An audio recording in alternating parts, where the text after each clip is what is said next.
To set ringtone in Samsung A14 for a specific contact, we will start by opening the Contacts app. Then just locate the contact you want that custom ringtone for.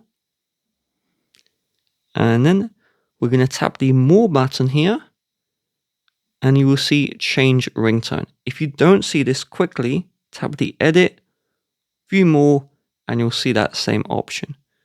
So when we select Change Ringtone / Vibration, we will need to tap Change and then Ringtone.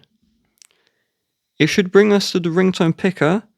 So you have your default ringtones here, and you can tap the plus to add your own MP3 or music files. Now for all contacts in general, just start in the settings, then scroll all the way down until you see sounds and vibration. In this one, we see the ringtone option. Tap on this and set the ringtone the same way as you saw earlier in the video.